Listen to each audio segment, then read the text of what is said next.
नमस्कार दोस्तों, स्वागत है आपका हमारे यूट्यूब चैनल मैक्स ट्रेड में। दोस्तों सबसे पहले तो आप सभी को बहुत थैंक यू कि यहाँ पर 98 सब्सक्राइबर हो गए हैं, वो भी 2 दिन के अंदर, 3 दिन के अंदर यहाँ पर बहुत तेज़ी से सब्सक्राइबर गेन हुए हैं। लास्ट डे 15 से 16 सब्सक्राइबर यहाँ पर बढ़े हैं, तो मैं उन सभी का धन्यवाद करना चाहता हूँ जिन्होंने हमें यहाँ पर सपोर्ट किया। दोस्तों 2 सब्सक्राइबर और बचे हैं, जैसा कि मेरा वादा था कि अगर 100 सब्सक्राइबर हो जाते हैं जिस वक़्त, तो मैं एक स्ट्रैटेजी लेकर आऊँगा फिबोनाची के ऊपर, जिस पर मैं पूरी तरीके से डिटेल्ड वीडियो बनाऊँगा, जिस पर मैं कई एग्ज़ाम्पल्स दूँगा कि किस तरीके से ट्रेड किया जाता है फिबोनाची पे और किस तरीके से उसको एज़ अ सेटअप यूज़ कर सकते हैं, बजाय एज़ अ टूल सिर्फ़। ठीक, तो वो सारी चीज़ें मैं आपको बताने वाला हूँ। मैं वीडियो फ़िलहाल रिकॉर्ड करना शुरू कर देता हूँ, क्योंकि मुझे जहाँ तक लगता है ये हो जाएगा 1 ही 2 दिन के अंदर, या हो सकता है मे बी आज ही हो जाए। तो दोस्तों बहुत थैंक्स आप सभी को कि आपने मेरी हेल्प की यहाँ पर। अब दोस्तों बात कर लेते हैं कि निफ्टी में क्या चीज़ हो सकती थी और अभी किस तरीके का निफ्टी मूव कर सकता है, तो उसके बारे में आइए हम बात कर लेते हैं बगैर किसी देरी के। दोस्तों यहाँ पर आप देखेंगे डेली चार्ट। डेली चार्ट में जैसा कि मैंने बताया था आपको कि एक रेजिस्टेंस निफ्टी के पास है 16,800 का रेजिस्टेंस। अभी आप देखेंगे यहाँ पर, तो ये रहा आपका फ्यूचर का स्पॉट का चार्ट। अगर मैं यहाँ पर एक ट्रेंड लाइन ड्रॉ करूँ, तो अभी तो काफ़ी दूर है यहाँ पर ट्रेंड लाइन से, मतलब वीकली कैंडल के हिसाब से तो काफ़ी दूर है, और वीकली कैंडल देखोगे तो काफ़ी पॉजिटिव कैंडल यहाँ पर है। बट अभी भी यहाँ पर संकट खत्म नहीं होता, मतलब यहाँ पर अभी भी परेशानियां हैं निफ्टी के लिए। यहाँ पर आप देखोगे 16,800 का एक लेवल है, ठीक है। इसे आप जोन भी बना सकते हो, यहाँ तक का जोन भी बना सकते हो, ठीक है ना। तो जोन भी बना लोगे तो आप देखोगे यहाँ पर एक स्ट्रॉन्ग रेजिस्टेंस निफ्टी को मिलने वाला है। अब अगर निफ्टी इसे ब्रेक कर दे, निफ्टी इसे ब्रेक कर दे और क्लोजिंग ऊपर देकर एक रीटेस्ट 1800 800 पर ले ले, तो यहाँ से हमारे लिए बहुत अच्छा एक, मतलब एक रैली चल सकती है यहाँ से। मतलब किस तरीके से मैं कह रहा हूँ, प्राइस आप देखोगे हॉल्ट करता हुआ प्राइस रुक रुक कर ऊपर गया। ऐसा नहीं कि प्राइस फर्स्ट अटेम्प्ट पे जा रहा है, प्राइस यहाँ पर आया है ना। अभी अगर प्राइस डायरेक्टली ऊपर ब्रेक कर देता है यहाँ पर, तो इसके लिए एक रीटेस्ट यहाँ पर बहुत इंपॉर्टेंट है। फिर हो सकता है कंसोलिडेट करके ऊपर निकल जाए, या हो सकता है कंसोलिडेट करके वापस से नीचे आ जाए, ठीक। बट यहाँ पर एक पॉसिबिलिटी और है कि प्राइस यहाँ पर गया और यहाँ पर कोई एक ऐसी डोजी टाइप का बना दे, ठीक है, एक लंबी सी डोजी बना दे, उसके बाद वापस से प्राइस नीचे की तरफ यहीं पर आ जाए, तो ये भी पॉसिबल है। तो दोनों ही केस में हमें क्या समझना है, देखिए हमें ये समझना है कि निफ्टी कहीं ना कहीं पॉजिटिव बहुत है, स्ट्रॉन्ग पॉजिटिव है, ठीक है। अब अगर निफ्टी कल की डेट में, मंडे की डेट में यहाँ पर एक डोजी बना दे, और डोजी बना दे या पिन बार टाइप का बना दे, इन्वर्टेड हैमर बना के फिर नीचे की तरफ आ जाए, तो फिर निफ्टी के लिए एक थोड़ा सा नीचे की तरफ हमें एक मूव मिल सकता है, थोड़ा सा नीचे की तरफ मिल सकता है, हो सकता है हम यहाँ तक भी आ सकते हैं। मतलब 16,000 300-400 के आसपास, 4 तक के आसपास हम आ सकते हैं वापस से, एक करेक्शन के लिए, कोई बड़ा फॉल नहीं, एक करेक्शन के लिए हम यहाँ पर आ सकते हैं, या हो सकता है हम सिर्फ यहाँ तक आ जाए 16,500 तक, क्योंकि 16,500 पर भी एक स्ट्रॉन्ग रेजिस्ट, एक स्ट्रॉन्ग सपोर्ट है निफ्टी के लिए, ठीक है। तो निफ्टी को एक अच्छी चीज ये मिली है कि निफ्टी को नीचे की तरफ एक 16,500 का लेवल मिला हुआ है यहाँ पर, जो निफ्टी को होल्ड कर सकता है और करेगा भी। कहीं ना कहीं वो निफ्टी को होल्ड करने की पूरी कोशिश करेगा, क्योंकि यहाँ से बाइंग स्ट्रॉन्ग आई है। अब स्ट्रॉन्ग मैं क्यों कह रहा हूं, आप यहां पर देखोगे एक हॉल्ट कैंडल बनी है, हॉल्ट कैंडल के बाद अगर ये बुलिश दो कैंडल बनी है, इसका मतलब है कि यहां से बाइंग आई है, तभी यहां से बुलिश पैटर्न जैसा आपको देखने को मिल रहा है। अगर बाइंग यहां पर नहीं होती तो यहां पर ये कंसोलिडेट करता। अभी यहां से जो इसने एक्सेलरेट किया है खुद को, तो इसका मतलब यहां पर इसमें बाइंग आई है, ठीक। तो अब निफ्टी को एक सपोर्ट मिलने वाला है, 16,500 पे स्ट्रॉन्ग सपोर्ट है, 16,800 का स्ट्रॉन्ग रेजिस्टेंस है। अब बस हमें देखना क्या है कि एक व्यू रखना है हमें, ठीक है। हम इंट्राडे ट्रेडर है, तो हमें इससे नहीं मतलब है कि निफ्टी कहां पर ओपन होगी कहां नहीं होगी, बस एक व्यू रखना होता है हमें इंट्राडे के लिए। अगर जैसे आप टारगेट बुक करते हो, अब आपको पता है कल की मार्केट बुलिश हो सकती है, तो आप जाहिर है कि बाय ऑन डिप करने की कोशिश करोगे, आप वो सेटअप ढूंढोगे जहां जैसे इन्वर्टेड, जैसे आपको हैमर कैंडल मिल गया, आपको पता है कल मार्केट बुलिश हो सकती है, मेरा मतलब ये ओवरव्यू बता रहा है कि मार्केट कल बुलिश है, ठीक। तो अब आप एक हैमर कैंडल का वेट करोगे, या कोई ऐसी कैंडल बुलिश इंगल्फिंग कैंडल का वेट करोगे, ऐसी कोई कैंडल मिल जाए तो वहां पर आप फट से ट्रेड लोगे अग्रेसिवली। लेने के बाद आप आपका टारगेट भी रखोगे, बड़ा ही रखोगे, क्योंकि आपको पता है कि मार्केट ओवरऑल बुलिश है, तो मार्केट जा सकती है, बड़े टारगेट तक भी जा सकती है मार्केट। तो इसलिए हम यहाँ पर एक बड़ा व्यू लेते हैं, अदरवाइज हम इंट्राडे ट्रेडर, हमें उस इसकी कोई जरूरत नहीं है। वो ड्यूरिंग सेशन हमें पता चलता है हमारा सेटअप कहाँ है, टारगेट कहाँ है, वो सब सब ड्यूरिंग सेशन पता चलता है। दोस्तों यहाँ पर आप देखेंगे निफ्टी इस तरीके से ऊपर आया है, ठीक है, एक इसने सपोर्ट यहाँ पर लिया फिर ऊपर गया है। मुझे जहां तक लगता है 16,800 पर कुछ मतलब इसे होल्ड करना चाहिए।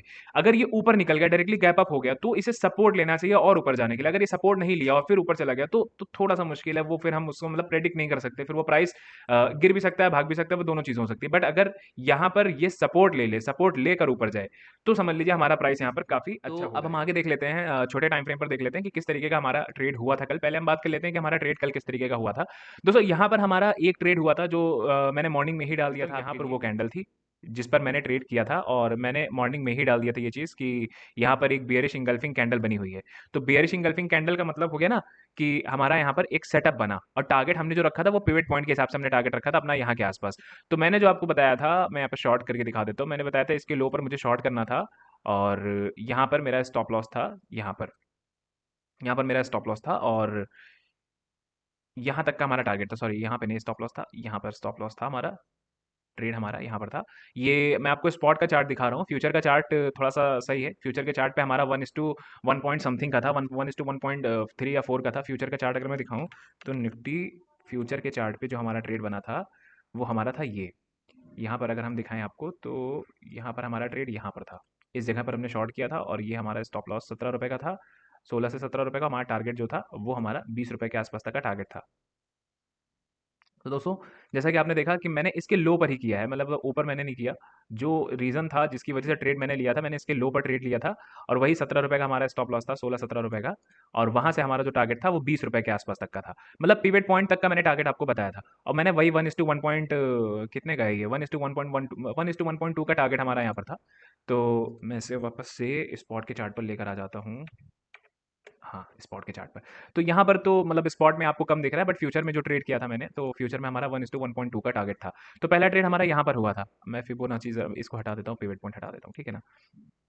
अब यहाँ पर आप देखोगे तो दोस्तों एक और चीज़ है बहुत इंपॉर्टेंट है जो मैं दिखाने जा रहा हूँ आपको। यहाँ पर एक लाइन आप ड्रॉ कर सकते हो, ठीक है ना। यहाँ पर एक लाइन ड्रॉ कर सकते हो। अब यहाँ पर देखो मैं क्या दिखाना चाह रहा हूँ। देखिए, एक चीज़ और यहाँ पर आपको लगता होगा कि यहाँ पर भी ट्रेड बन जाता, क्योंकि यहाँ पर एक 16,700 के लेवल पर एक वो दिखा हमें, एक रिजेक्शन कैंडल मिली, तो हमें अग्रेसिवली ट्रेड ले लेना चाहिए था। ले सकते थे बट मैंने नहीं लिया। रीज़न ये था ना कि कहीं न कहीं इसने एक यहाँ पर रिजेक्शन ऑलरेडी दिया था और फिर ये मतलब एक लो ब्रेक होता फिर ऊपर आता ना तो ठीक था। यहाँ पर इसका लो मैं देख रहा हूँ बहुत थोड़ा-सा लो है, ठीक है ना? तो अगर मुझे ट्रेड लेना ही होता तो मैं इस लो के ब्रेक होने के बाद लेता, यहाँ से नहीं लेता। रीज़न सिर्फ़ इसका यही था कि यहीं से जो ये ऊपर गया, इसका मतलब है कि इसमें बहुत शार्प फॉलिंग नहीं आई है अभी, ख़ास फॉलिंग नहीं आई है इसके अंदर। इसका मतलब है कि यहाँ से ऊपर जाने का मतलब था कि बहुत ख़ास फॉलिंग यहाँ पर नहीं आई थी। प्राइस यहाँ पर कहीं न कहीं रोकने की कोशिश कर रहा था, यहाँ पर पिवट पॉइंट भी आप देख सकते हो, ठीक है? अब दूसरा, मैं यहाँ पर लेता तो क्यों लेता और मैंने लिया क्यों नहीं? रीज़न ये था, यहाँ पर लेने की वजह सिर्फ़ ये थी कि अगर दोबारा से फॉल आ रहा है और प्राइस इस लो को ब्रेक कर रहा है तो वहाँ पर मेरा ट्रेड ज़रूर बनता। लेकिन लिया क्यों नहीं? लिया सिर्फ़ इसलिए नहीं मैंने, ये यहाँ पर आप देखो, ये इस लेवल को आप देखो, इस लेवल को देखो। यहाँ पर आप देखो कि मार्केट यहाँ पर होल्ड करके ऊपर गया था, यहाँ पर सपोर्ट लेके मार्केट ऊपर गया था। अगर मैं यहाँ पर ट्रेड लूँ भी, यहाँ पर ट्रेड लूँ, तो कितने पॉइंट का ट्रेड? 8 पॉइंट का, 10 पॉइंट का फ्यूचर, मतलब ऑप्शंस मेरा 12 पॉइंट का यहाँ पर ट्रेड है तो ऑप्शंस 8 रुपए का है। और स्टॉप लॉस मेरा कितना बड़ा होगा? स्टॉप लॉस अगर मैं यहाँ से लूँ तो मेरा स्टॉप लॉस यहाँ तक तो जाएगा ही ना, कम से कम 19 रुपए का स्टॉप लॉस, 8 रुपए के टारगेट के लिए। तो यहाँ पर ट्रेड लेने की कोई मतलब ही नहीं था ट्रेड लेने का यहाँ पर। और देखिए दोस्तों, एक चीज़ हमेशा याद रखिएगा कि आप ये मत सोचिए कि यहाँ से प्राइस ब्रेक करेगा तो मुझे यहाँ तक मिल जाएगा। आप पहला रेजिस्टेंस ढूंढो अपने ट्रेड के लिए, पहला सपोर्ट ढूंढो अपने ट्रेड के लिए। जो पहला है वही आपका टारगेट है। यहाँ पर एंट्री ही इंपॉर्टेंट नहीं है, एग्जिट बहुत इंपॉर्टेंट है। अगर आपको एग्जिट नहीं पता कहाँ करना है तो एंट्री का कोई मतलब नहीं रह जाता। आप बहुत प्रॉफिटेबल रहोगे उस समय और देखोगे एंड ऑफ द डे आपका कहीं ना कहीं प्रॉफिट धीरे धीरे कम होता जाएगा। आपको ट्रेलिंग स्टॉप लॉस के साथ एग्जिट होना पड़ेगा थोड़े पॉइंट्स लेके। कितनी बार हमारे साथ ऐसा होता था शुरुआत में, बिगिनिंग में, कि हमें 20 पॉइंट मिलते थे, 30 पॉइंट मिलते थे और इन द एंड हमें सिर्फ 5 पॉइंट लेके हटना पड़ता था, वो मार्केट वापस से रिवर्स आ जाती थी। क्यों? क्योंकि मुझे पता नहीं था मुझे एग्जिट कहाँ करना है। तो ये चीज़ आपको ध्यान रखना है कि आपको एग्जिट कहाँ करना है। एंट्री से पहले ही एग्जिट सोच लो कि अगर यहाँ पर एंट्री ले रहे हो तो एग्जिट कहाँ करना है, वो आपको पता होना चाहिए। तो यहाँ पर मुझे पता था कि अगर मुझे यहाँ एग्जिट करना पड़ेगा तो मुझे टारगेट कितने का मिलेगा, सिर्फ 8-10 रुपए का। क्या करूंगा मैं? ये तो 2:1 का ट्रेड हो गया स्टॉप लॉस 2 हो गया और टारगेट आपका 1 हो गया, तो कोई मतलब नहीं था। अब बात करते हैं कि किस चीज़ के लिए मैंने ये लाइन ड्रॉ की है। मैंने ये लाइन 700 के लिए नहीं ड्रॉ की है। देखिए, यहाँ पर एक जोन आप ड्रॉ कर सकते हो, ये ठीक है। यहाँ पर एक जोन आप ड्रॉ कर सकते हो। अब आप देखोगे 16,700 यहाँ पर ब्रेक हुआ इस कैंडल से, ठीक। एक तो ब्रेकआउट ट्रेड यहाँ पर हो सकता था। क्यों? तीसरी बार प्राइस इस जगह से ऊपर आया जहां पर एक सपोर्ट मैंने यहाँ लगाया हुआ था। इस जगह से प्राइस ऊपर आया, एक सपोर्ट से प्राइस ऊपर आया, सपोर्ट लेकर, ठीक। और देखोगे तो वॉल्यूम के साथ ये कैंडल बनी थी फ्यूचर पे। आप देखो वॉल्यूम के साथ ये कैंडल बनी थी और इसने फर्स्ट अटेम्प्ट पर ब्रेक किया, ठीक। अब मैं ये नहीं कह रहा कि आप फर्स्ट अटेम्प्ट पर इसको खरीद सकते थे, फर्स्ट अटेम्प्ट पर ले सकते थे। क्यों? क्योंकि यहाँ पर एक ऐसा पैटर्न बना हुआ था जो रेयर पैटर्न है, बहुत कम देखने को मिलता है। वो मैं आपको दिखा देता हूँ, एक सेकंड। ये आपको पैटर्न बहुत कम देखने को मिलेगा, ठीक। और यहां से एक और लाइन, दोस्तों इसे हम कहते हैं इन्वर्टेड, इसे हम कहते हैं कप एंड हैंडल पैटर्न। ये पैटर्न आपको कम देखने को मिलेगा हमेशा। आप जब भी देखोगे ना ये पैटर्न आपको कम देखने को मिलेगा, बहुत ज्यादा देखने को नहीं मिलता है ये पैटर्न। अब इसका टारगेट कितना होता है वो बता देता हूँ। यहां से लेके यहां तक का आपका टारगेट, सेम चीज यहां से ऊपर आप फिट कर दो, यहाँ पर सेम चीज यहाँ पर आप ऊपर फिट कर दो।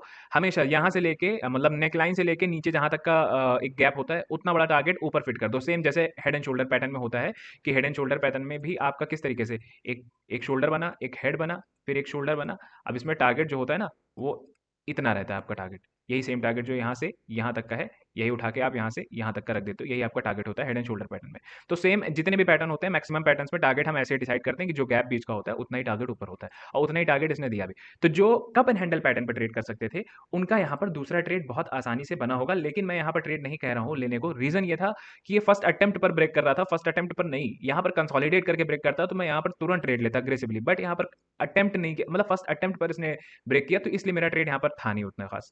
आपका ट्रेड यहाँ बनेगा, यहाँ पर कहाँ बनेगा, मैं इसको ड्रॉ कर देता हूँ। यहाँ पर आपका ट्रेड बनेगा इस जगह पर, ठीक है ना। अब आप ये सोचोगे कि मैं इसके ब्रेक होने पर लूं, तो ऐसा नहीं है, आप इसके ब्रेक होने पर नहीं लेंगे।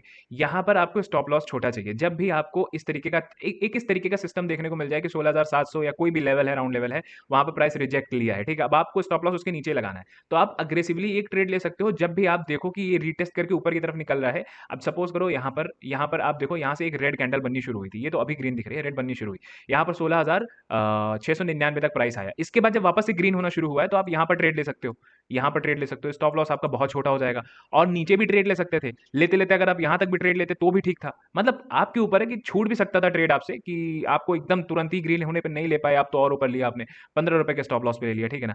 तो इस तरीके का ट्रेड आप यहाँ पर ले सकते थे। और यहाँ पर आप एक चीज और देख लेते कि यहाँ पर पिवट पॉइंट ब्रेक हो रहा था, तो पिवट पॉइंट के ब्रेक होने पर भी, जो मतलब ऐसा समझ के लेते कि पिवट पॉइंट के ब्रेक होने पर हम ले लें, तो वो पिवट पॉइंट के ब्रेक होने पर भी ले सकते थे, ठीक है ना।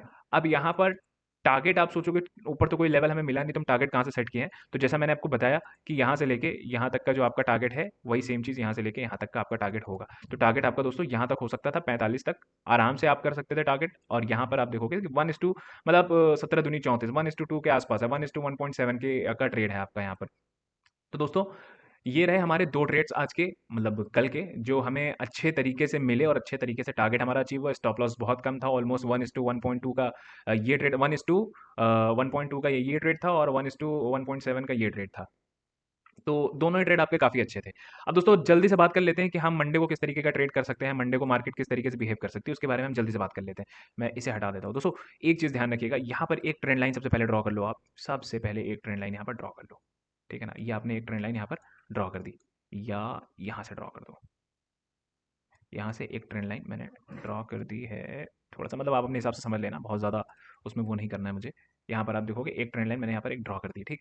अब आप यहाँ पर ध्यान दो कि प्राइस ने यहाँ पर इसको ब्रेक किया, ठीक, इसको ब्रेक किया और वापस से ग्रीन भी हुआ है।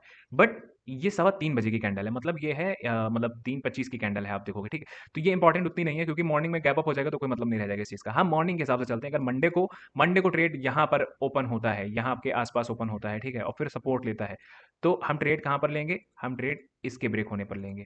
इसके ब्रेक होने पर फॉरन ट्रेड लेंगे, ठीक है ना। इसके ब्रेक होने पर मतलब प्राइस यहाँ से सपोर्ट लेके ऐसे आए ऊपर, ठीक, और यहाँ पर रुके या ना भी रुके, इस तरीके से निकले, तो हम फॉरन ट्रेड ले लेंगे, और इस तरीके से प्राइस रुक रुक के ऊपर की तरफ जा सकता है, यहाँ तक का टारगेट हमें दे सकता है, ठीक है ना। यहाँ तक का मतलब 16,790 या 80 तक का टारगेट आपका यहाँ पर हो सकता है। मतलब 16,740 से लेके 46 के आसपास से लेके 16,780-85 तक का आपका टारगेट हो सकता है। 16,800 तक का मैं नहीं कहूँगा, क्योंकि वो एक स्ट्रॉन्ग रेजिस्टेंस हो सकता है, प्राइस उसके पहले ही घूम जाए, ठीक। और पॉसिबल है कि प्राइस ऊपर निकल के विक भी देके नीचे आ जाए, क्योंकि मैंने जैसे बताया कि कल डोजी कैंडल भी यहाँ बन सकती है। डोजी बनने का मतलब है कि प्राइस ऊपर निकल के फिर वापस से अंदर 800 के क्लोज कर सकता है, ठीक। तो ये आपका हो गया बुलिश ट्रेड। अब सपोज करते हैं कि कल मार्केट गैप डाउन हो गई, गैप डाउन कितना हो गया, 700 के नीचे हो गई। अगर 700 के नीचे मार्केट ओपन हो गई, ठीक है ना, 700 के नीचे अगर मार्केट ओपन हो गई, तो आपको एक चीज पता होना चाहिए कि 700 एक स्ट्रॉन्ग रेजिस्टेंस का काम करने वाला है निफ्टी के लिए, ठीक है ना। बहुत स्ट्रॉन्ग रेजिस्टेंस का काम करने वाला है निफ्टी के लिए। तो बेहतर ये है कि मार्केट गैप अप ओपन हो, बट हमारे हाथ में तो है नहीं। अगर मार्केट गैप डाउन ओपन हो जाती है तो हम किस तरीके से ट्रेड लेते हैं, हम इंट्रा ट्रेडर, हमें इससे फर्क ही नहीं पड़ता कहाँ ओपन होती। मान लो मार्केट यहाँ पर ओपन हो जाती है, ठीक है ना, और मार्केट ओपन होती गिरनी शुरू कर देती है। अगर मार्केट गिरते गिरते यहाँ पहुंचती है और यहाँ पर कोई बुलिश कैंडल बनती है, ठीक है ना, तो यहाँ पर आप पहली बुलिश कैंडल पे ट्रेड ले सकते हो। बुलिश कैंडल कौन सी, जैसे बुलिश इंगल्फिंग कैंडल हो गई, हैमर कैंडल हो गई, ठीक है ना, ये सब टाइप की कैंडल बन गई। ये डबल बॉटम बन गया, डबल बॉटम मतलब प्राइस कुछ यहाँ पे गया, फिर उसके बाद यहाँ पे आया, फिर इस नेकलाइन को ब्रेक करे, इस तरीके से ऊपर निकले, तो आप फट से यहाँ ट्रेड ले सकते हो, यहाँ पर तुरंत ट्रेड बना सकते हो आप, ठीक है ना। तो इस तरीके का भी ट्रेड आपका मंडे को हो सकता है अगर गैप डाउन होती है। और अगर गैप डाउन के बाद मार्केट यहाँ पर आए, ठीक है ना, यहीं से ऊपर जाने की कोशिश करे, बट यहाँ से रेजिस्ट होकर नीचे आ जाए, ठीक, तो यहाँ से आने का मतलब है हम तुरंत ट्रेड नहीं लेंगे कि 700 पे हम फट से मार देंगे, यहाँ पर वो रुकेगा, कोशिश यहाँ पर होगी ज़रूर, फिर गिरता है तो यहाँ पर हम ट्रेड बना सकते हैं पुट बाय करने के लिए या शॉर्ट करने के लिए। तो दोस्तों ये 2 चीज़ें ज़रूर याद रखिएगा कि किस तरीके का हमें ट्रेड लेना है। फ्लैट होता है, फ्लैट होने के बाद भी मैंने लेवल दिया है ऊपर और नीचे का लेवल ये दिया है। शर्त ये है कि बीच में यहाँ रुकना चाहिए क्योंकि ये 700 का लेवल है, यहाँ पर बाइंग आएगी ज़रूर और यहाँ पर सेलिंग भी होगी ज़रूर। तो दोनों के बीच में फाइट होनी चाहिए, ये एक तरफा फाइट नहीं होता है। यहाँ पर एक तरफा कोई जीत रहा है मतलब गोलमाल है उसमें, ठीक है ना? तो यहाँ पर फाइट होनी चाहिए, फाइट होने के बाद जिधर प्राइस भागने की कोशिश करे बस उसके साथ बैठ जाओ, उसके साथ ट्रैवल करो, बड़ा टारगेट आपको देकर जाएगा वो। तो दोस्तों इन सब चीज़ों को याद रखिए, ये सब चीज़ें आपको एक्सपीरियंस के साथ मिलती हैं। एक चीज़ यहाँ पर मैंने नहीं दिखाई वो मैं दिखा देता हूँ, यहाँ पर 1 सेकंड पहले इसे मैं हटा देता हूँ। यहाँ पर एक और चीज़ थी फिबोनाची का लेवल जो मैंने नहीं बताया था अभी, मैं उसको बता देता हूँ यहाँ पर। तो दोस्तों यहाँ पर एक फिबोनाची लेवल है, मैं इसे ड्रॉ कर देता हूँ यहाँ से यहाँ तक का, यहाँ से ड्रॉ कर देता हूँ, यहाँ से ये, ठीक है ना? और ऊपर से करते हैं, ये रहा, ठीक है ना? ये सब हटा देते हैं, ड्राइंग सारी की सारी हटा देते हैं हम, ठीक। अब यहाँ पर आप देखो 0.5 का लेवल है, ठीक है? 0.5 का लेवल है कितने पे? 15,760 पे, ठीक है ना? एक और चीज़, अगर हम इसको एकदम एकदम टॉप पर लेकर चले जाएँ यहाँ पर, ठीक है ना? पहला रेजिस्टेंस तो 15,760 मतलब 15,800 तो हमें रेजिस्टेंस मिल ही रहा है, ठीक है ना? अब यहाँ पर देख लो आप, एक रेजिस्टेंस आपको यहाँ पर मिल सकता है। अगर हम एकदम टॉप से जोड़ दें तो एक रेजिस्टेंस मिल सकता है 15,000 16,886 मतलब 16,900 के आसपास आपको एक रेजिस्टेंस और मिल सकता है और दूसरा रेजिस्टेंस आपको मिलेगा 16,760 के आसपास, ठीक है ना? तो यहाँ पर जैसा मैंने बताया कि 16,780 तक का आपको यहाँ पर समझ के चलना है कि 16,780 तक का प्राइस जा सकता है, ठीक है ना? जिस तरीके से यहाँ पर मैंने बताया कि आपको ट्रेड यहाँ तक मिल सकता है 16,780-85 तक का, तो आप इसको मान के चलना पहला, ठीक है? प्राइस ब्रेक करके चला जाता है, बहुत अच्छी बात है, जाने दो, ट्रेड बनेगा तो हम कर लेंगे, ट्रेल करना होगा तो कर लेंगे, बट ये मान के नहीं चलेंगे कि प्राइस इसको ब्रेक ही करेगा। हम मान के ही चलेंगे कि हमारा टारगेट ही सिर्फ 16,785 तक होना चाहिए। अब यहाँ से 17,000 तक चला जाए तो भी हमें फ़र्क नहीं पड़ता, ठीक? और नीचे का भी टारगेट मैंने बताया आपको। तो दोस्तों वीडियो पसंद आए, वीडियो को ज़रूर लाइक करिएगा। आप सबका बहुत धन्यवाद कि आप लोग हमारी हमारी हेल्प कर रहे हैं, चैनल को सब्सक्राइब कर रहे हैं और साथ ही चैनल को शेयर भी कर रहे हैं अपने दोस्तों में, तो बहुत शुक्रिया आप सभी का। और दोस्तों वीडियो को लाइक करते रहिए, शेयर करते रहिए और सब्सक्राइब करते रहिए। मिलते हैं नेक्स्ट वीडियो में, तब तक के लिए गुड बाय, थैंक यू।